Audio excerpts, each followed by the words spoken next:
Baik, selamat pagi. Assalamualaikum warahmatullahi wabarakatuh.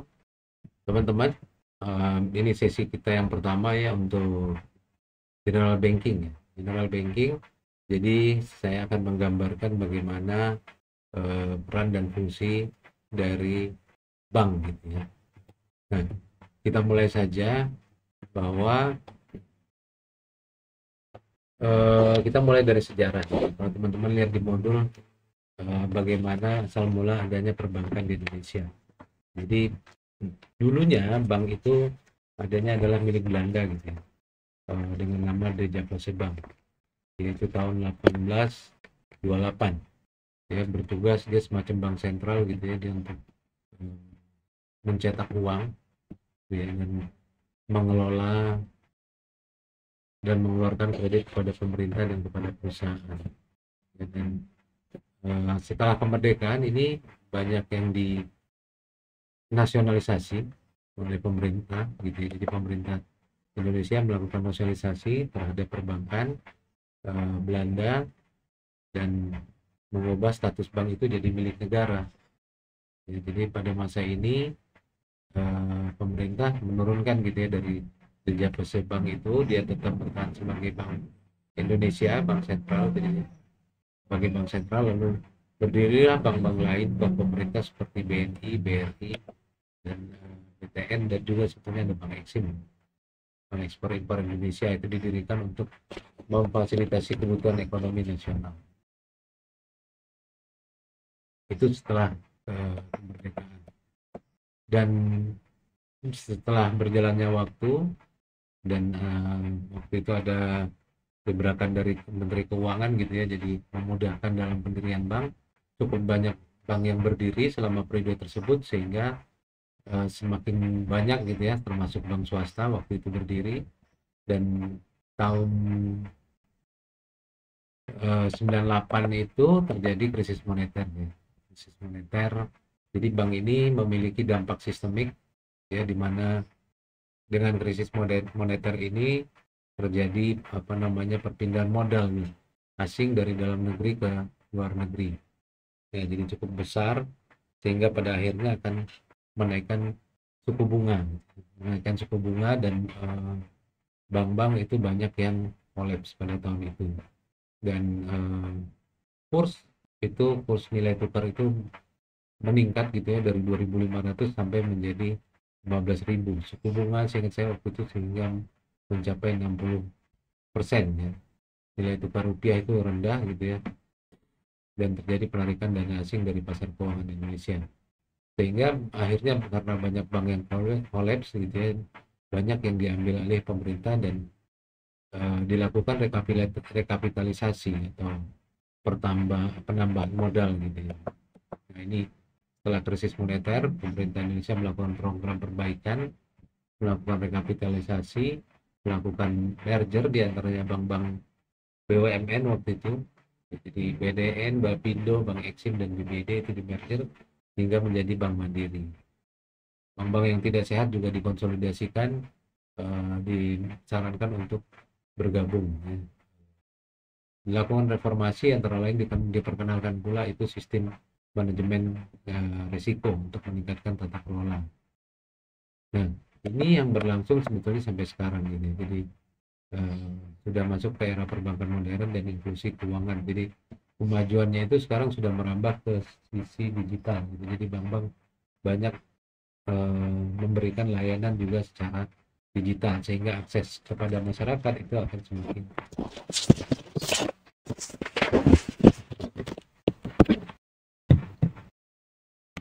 Secara definisi bank ini ya, bank itu memiliki fungsi intermediasi. Jadi dia menghimpun dana dari masyarakat dan dan mengembalikan lagi ke masyarakat dalam bentuk, menyalurkan lagi ke masyarakat dalam bentuk pinjaman. Ya, jadi dana masyarakat sendiri itu disimpan di bank dalam kondisi menempatkan dananya masyarakat itu bisa secara aman. Jadi, karena itu dijamin, antara lain saat ini dijamin dengan adanya lembaga penjamin simpanan. Nah, ini Definisi menurut Undang-Undang RI Nomor 10, pengertian bank adalah badan usaha yang menghimpun dana dari masyarakat dalam bentuk simpanan dan menyalurkan kembali kepada masyarakat dalam bentuk kredit atau bentuk lainnya.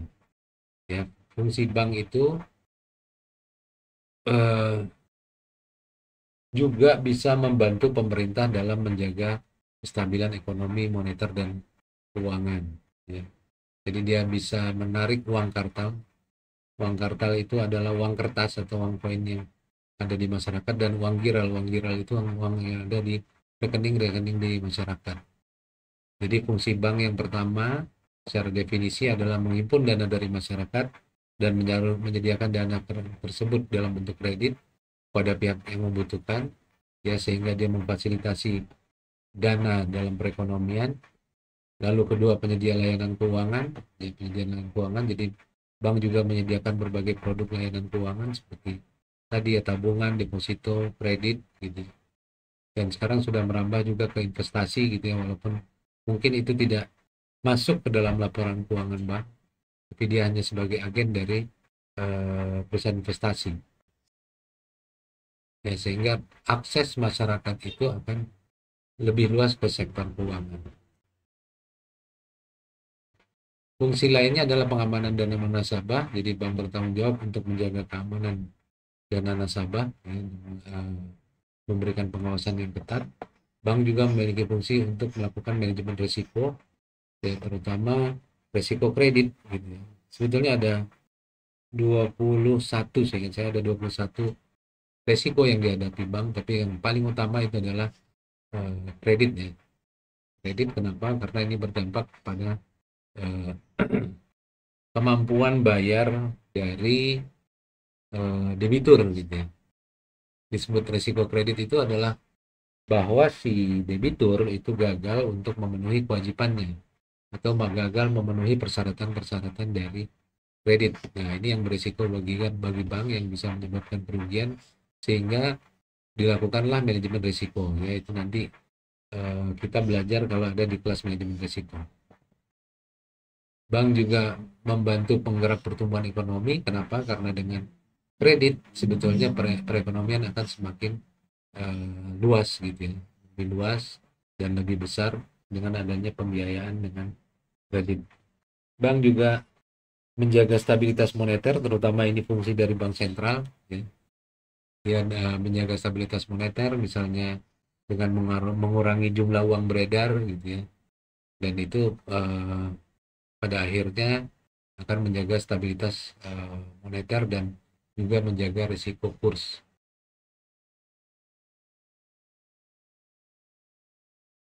Jenis bank kalau kita lihat penggolongannya bisa ada berdasarkan fungsi, berdasarkan kepemilikan, dan lain-lain.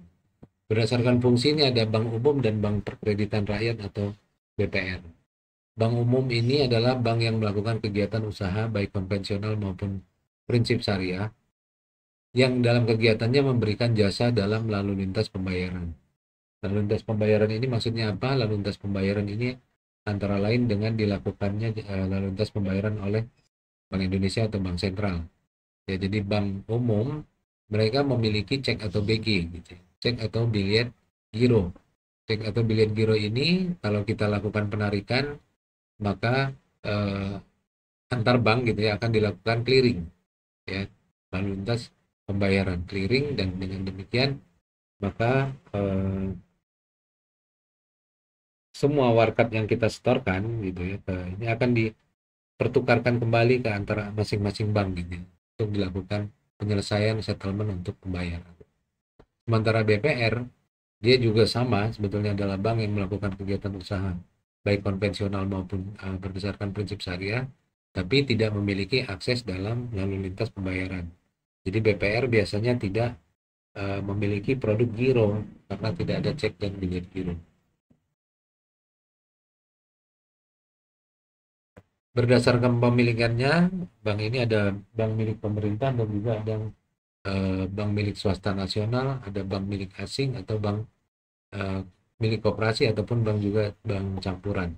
Kalau milik pemerintah, maka hampir sebagian besar kepemilikannya itu adalah milik pemerintah. Jadi minimum 50% 51% itu kepemilikannya sudah milik pemerintah. Sementara swasta nasional sebagian besar kepemilikannya oleh swasta, ya. Akte pendiriannya pun dilakukan oleh swasta. Sementara bank milik koperasi yang dimiliki oleh koperasi. Bank milik asing maka dimiliki oleh pihak asing atau dari luar negeri. Adapun bank campuran itu adalah kepemilikannya antara pihak asing dan swasta nasional, ya, dengan mayoritas tetap dipegang oleh WNI, warga negara Indonesia. Sementara dilihat dari status dalam kemampuan melayani masyarakat, kita bisa lihat ada dua jenis, ada bank devisa dan ada bank non devisa. Bank devisa adalah bank yang bisa melaksanakan transaksi ke luar negeri, ya, yang berhubungan dengan mata uang asing secara keseluruhan. Sementara bank non devisa belum memiliki izin untuk melakukan transaksi berkaitan dengan luar negeri atau mata uang asing. Jadi tidak bisa melakukan transaksi seperti halnya bank devisa, ya. Jadi kalau bank devisa teman-teman tuh bisa tuh melakukan transfer ke luar negeri atau menukarkan mata uang asing gitu, ya, atau menerima traveler check dari luar negeri gitu. Nah, itu bank devisa. Sementara bank non devisa belum bisa melakukan hal-hal seperti ini. Sementara berikutnya adalah bagaimana mereka melakukan pricing, ya, pricing atau menentukan harga. Pada bank konvensional, ya, dia menghimpun dana dan menyalurkan lagi dana kepada masyarakat dalam bentuk kredit, ya. Mereka akan mengikuti suku bunga pasar, ya, suku bunga pasar. Sementara bank syariah sama memberikan kredit dan jasa lainnya, menghimpun dana, tapi dikelola dengan operasi sesuai dengan prinsip syariah. Jadi kalau di bank syariah itu ada pembiayaan, ada murabah atau musyarakah gitu, ya. Nah, itu dilakukan dengan prinsip-prinsip syariah dan mereka biasanya menyebutnya, bank syariah ini menyebutnya kreditnya itu pembiayaan. Ya, jadi bukan kredit, ya, dasarnya adalah bagi hasil. Di perekonomian, bank ini berperan dalam mendukung pertumbuhan ekonomi. Tadi sudah saya sebutkan bahwa dengan adanya kredit sebetulnya itu bisa membantu perluasan usaha. Dengan demikian secara tidak langsung membantu perluasan infrastruktur ataupun sektor-sektor lain yang membutuhkan modal. Sehingga pada akhirnya akan menumbuhkan perekonomian. Memfasilitasi perdagangan dan investasi. Ya, jadi perdagangan ini pun bisa dilakukan secara internasional dan juga bisa melakukan pembiayaan antar transaksi dan pembiayaan untuk lintas negara, ya, jadi sehingga akan memfasilitasi transaksi perdagangan dan investasi.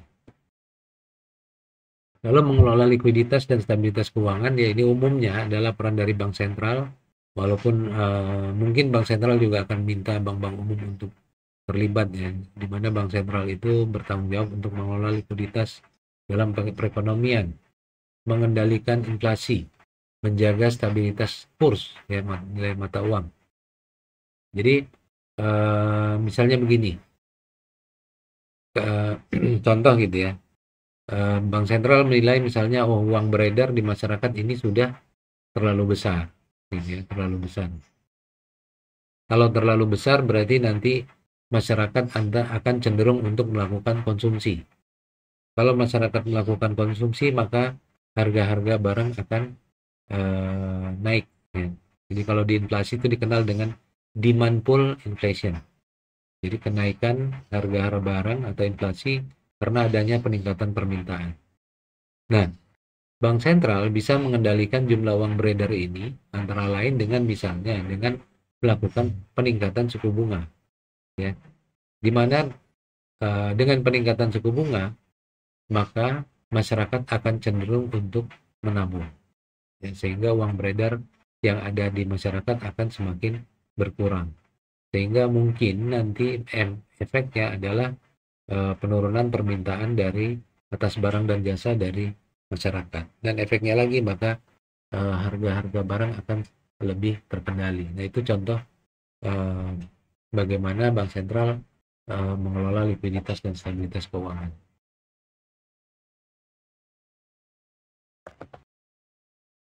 Bank ini juga akan memberikan akses keuangan. Jadi bank itu sebetulnya berusaha menjangkau lebih banyak masyarakat untuk mendapat jasa di keuangan, ya. Nah, seluruh lapisan masyarakat. Ya, jadi dengan demikian kalau ada keperluan keuangan di seluruh masyarakat gitu ya, walaupun di level mikro gitu ya, jadi akan semakin berkembang dan mengatasi hambatan dari finansial. Apalagi sekarang dengan teknologi digital atau mobile banking, itu masyarakat sampai di desa-desa bisa mengakses layanan keuangan gitu ya. Masyarakat di desa sekarang mungkin bisa melakukan investasi langsung melalui aplikasi-aplikasi yang disediakan oleh perbankan. Menjaga keamanan dan integritas stabilitas sistem keuangan. Jadi bank memiliki tanggung jawab untuk menjaga keamanan dan integritas sistem keuangan, dan mereka juga mengadopsi teknologi. Bank juga menerapkan kebijakan anti pencucian uang, ya, juga mencegah kejahatan keuangan. Jadi bank bisa berfungsi juga dalam hal kebijakan anti pencucian keuangan. Biasanya bekerja sama dengan PPATK dan penegak hukum ya, seperti KPK dan Kejaksaan dan Kepolisian. Nah, ini prosesnya. Bank ini dalam intermediasi menghimpun dana masyarakat dan menyalurkan lagi dalam bentuk kredit untuk berbagai keperluan ekonomi. Prosesnya sendiri intermediasi dimulai dengan mengumpulkan dana dari masyarakat. Ya, dana bisa berbentuk dalam produk tabungan, giro, dan deposito, atau sertifikat deposito gitu. Jadi setiap produk ini punya karakteristik yang berbeda-beda. Tabungan biasanya penarikannya lebih fleksibel, ya. Jadi itu bisa untuk masyarakat perorangan, untuk perorangan gitu ya. Kalau giro itu umumnya untuk perusahaan, walaupun perorangan pun bisa memiliki giro ya. Tapi penarikannya fleksibel, tapi biasanya umumnya menggunakan cek dan giro. Lalu deposito ini biasanya berjangka. Ya, berjangka, jadi penempatan dana masyarakat itu sesuai dengan kontrak yang dilakukan di awal. Jadi mereka menyimpan misalnya untuk deposito 1 bulan, 3 bulan, 6 bulan, 12 bulan, dan 24 bulan. Maka kalau kita menyimpan, walaupun dan kita akan mendapat bunga yang lebih tinggi biasanya dari tabungan, tapi penarikannya hanya bisa dilakukan sesuai kontrak. Apakah 1 bulan, 3 bulan, sesuai jangka waktu yang saya sebutkan tadi. Lalu bagaimana setelah dana ini dihimpun? Dana ini akan disalurkan lagi ke dalam masyarakat, kepada masyarakat dalam bentuk kredit, ya. Baik kredit itu untuk perorangan, perusahaan, atau lembaga lainnya. Bentuknya seperti apa? Ada kredit yang sifatnya produktif, ini untuk mengembangkan usaha gitu ya, yang sifatnya produktif. Lalu ada yang sifatnya konsumtif, jadi untuk mengkonsumsi. Jadi kredit diberikan untuk masyarakat untuk mengkonsumsi kebutuhannya. Misalnya adalah KPR, itu termasuk di kredit konsumtif, atau kredit pemilikan rumah ya, di mana rumahnya ini dibeli untuk dipakai sendiri, tapi bukan untuk usaha gitu ya, bukan untuk usaha produktif. Nah, peran lainnya adalah manajemen risiko. Tadi saya sebutkan bahwa sebetulnya ada 21 risiko yang dihadapi bank, tapi sesuai dengan fungsi intermediasi, risiko terbesar itu adalah risiko kredit, yaitu di mana debitur atau pihak yang meminjam tidak dapat mengembalikan atau tidak dapat memenuhi kesepakatan pinjaman yang telah ditetapkan. Untuk itu, bank akan melakukan evaluasi dan analisis kredit secara cermat, ya, sehingga kredit yang diberikan itu tepat guna dan tepat sasaran, tidak terlalu besar dan tidak terlalu kecil. Jadi kredit itu harus pas, sesuai kebutuhan. Kalau dia terlalu besar, maka akan digunakan untuk hal-hal yang tidak dibutuhkan. Tapi kalau terlalu kecil juga tidak bisa membantu nasabah. Jadi harus pas. Ada beberapa metode ya yang kita kenal, saya jelaskan aja sedikit di sini. Itu adalah 5C. yang dinilai oleh bank. Ya, yang umum adalah 5C, ada yang juga menyebut 6C gitu ya. 5C itu terutama adalah C pertama karakter. Jadi karakter peminjam, calon debitur ini, calon peminjam ini akan dinilai. Ya, bagaimana caranya? Sebetulnya dengan melakukan wawancara, dengan melakukan konfirmasi kepada rekanan-rekanan dia, dan kemudian melakukan konfirmasi kepada teman-temannya, gitu ya, kasarnya begitu. Lalu capacity, dilihat kemampuan si nasabah ini untuk melakukan pembayaran.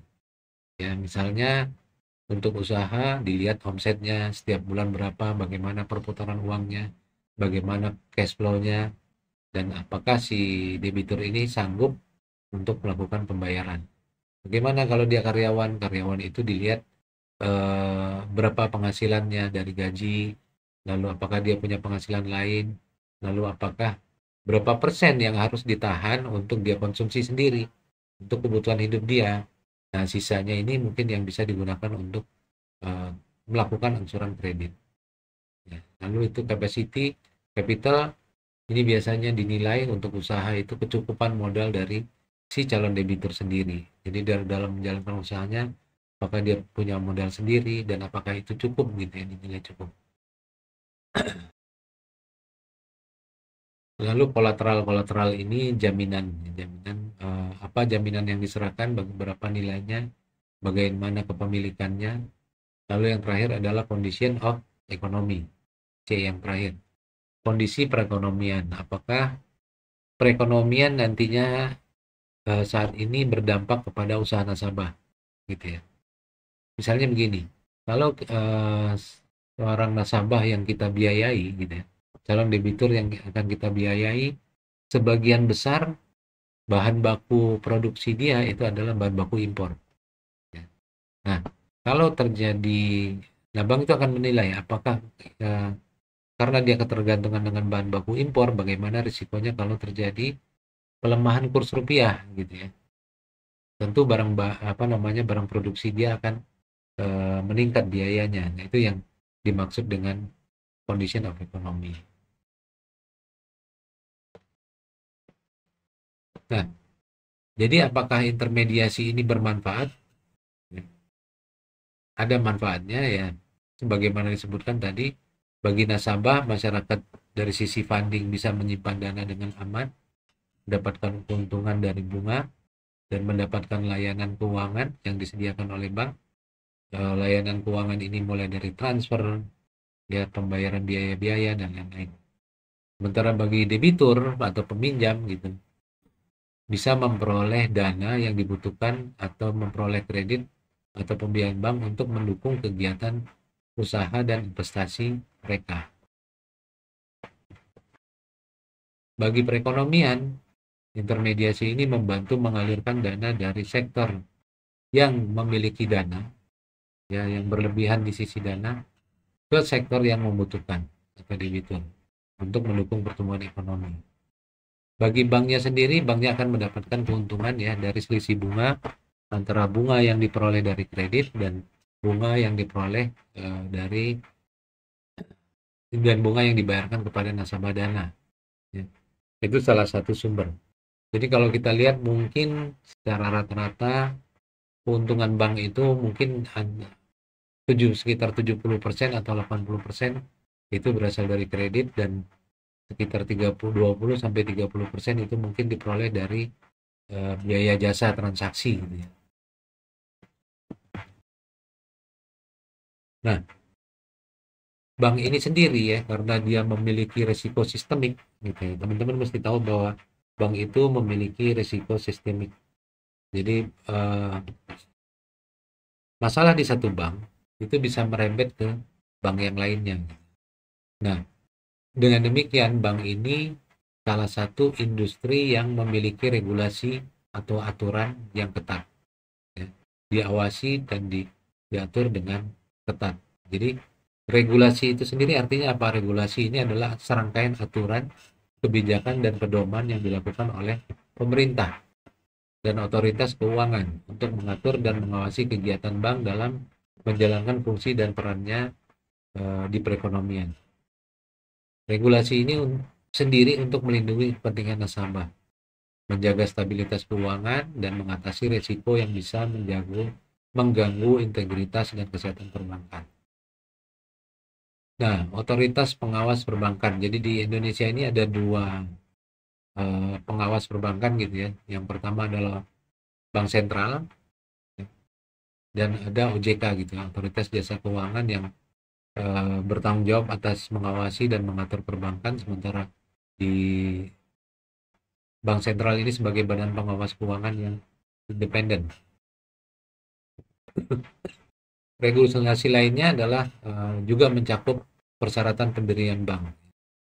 Misalnya, jadi tidak serta-merta, tapi ada syarat-syarat tertentu, biasanya melibatkan persyaratan modal minimum, adanya sertifikasi dari otoritas, dan pemenuhan syarat-syarat tertentu untuk menjamin kelangsungan usaha bank. Bank juga dibatasi harus memiliki modal minimum, ya.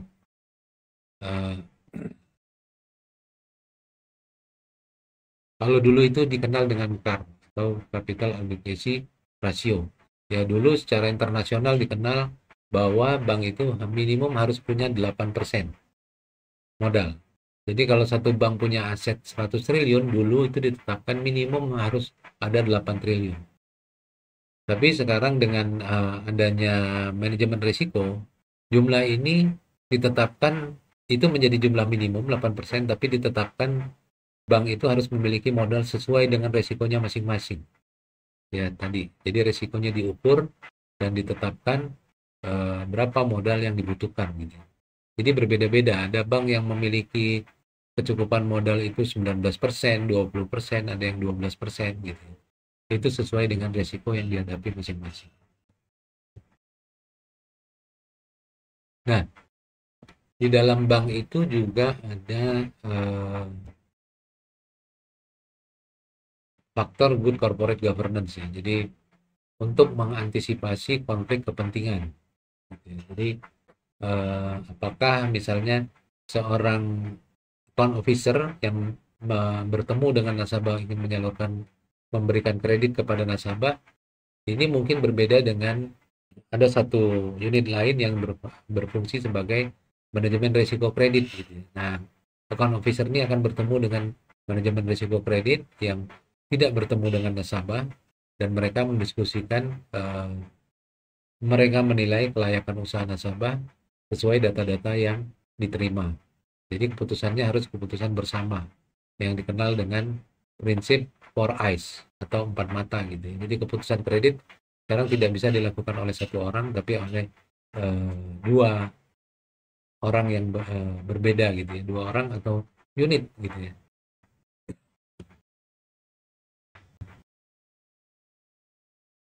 Regulasi lainnya juga mencakup tentang keamanan dan privasi dari data nasabah.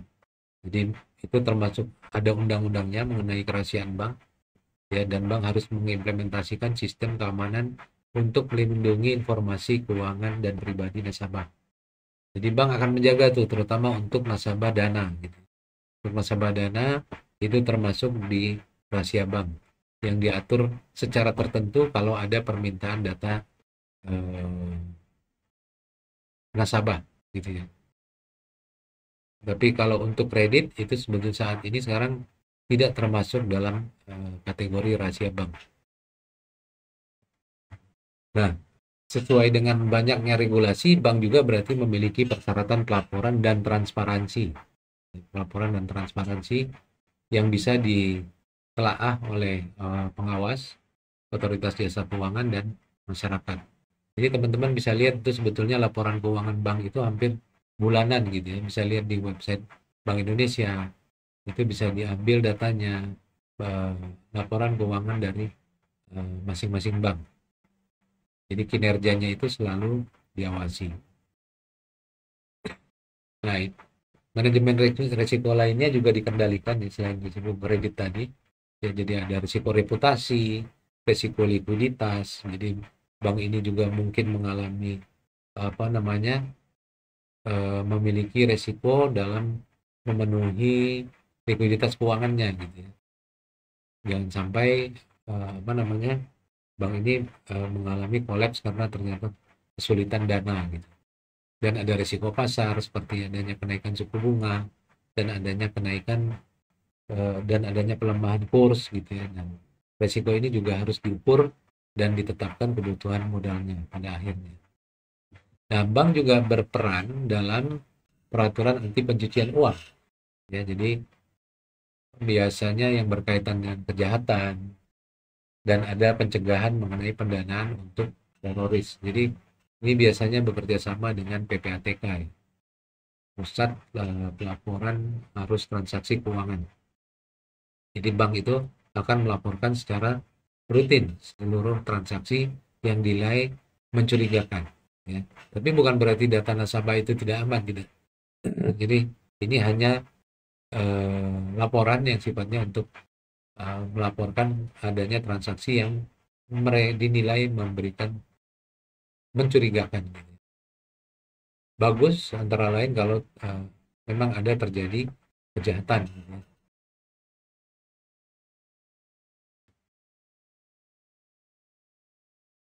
Nah, regulasi lainnya juga mencakup persyaratan dan penanganan mengenai kebangkrutan bank dan mekanisme kalau terjadi krisis gitu ya, dan sehingga bank-bank mengalami kesulitan keuangan seperti tahun 1998 tadi gitu ya. Ya, jadi hal ini sendiri tetap untuk melindungi nasabah dan meminimalkan dampak negatif. Jadi misalnya banknya kolaps, tentu dana masyarakat yang sudah disimpan tetap harus aman terjaga dan itu tetap akan menjadi milik masyarakat. Jadi saya kira itu untuk hari ini, bahwa perbankan itu secara kesimpulan bisa disebutkan memiliki peran sentral dalam mendukung pertumbuhan ekonomi, ya, dalam memberikan akses keuangan, dan bank juga memiliki peran sentral untuk menjaga risiko. Ya. Jadi pada akhirnya bisa berkontribusi terhadap perekonomian suatu negara gitu ya, dengan aman. Saya kira itu untuk sesi pertama kali ini.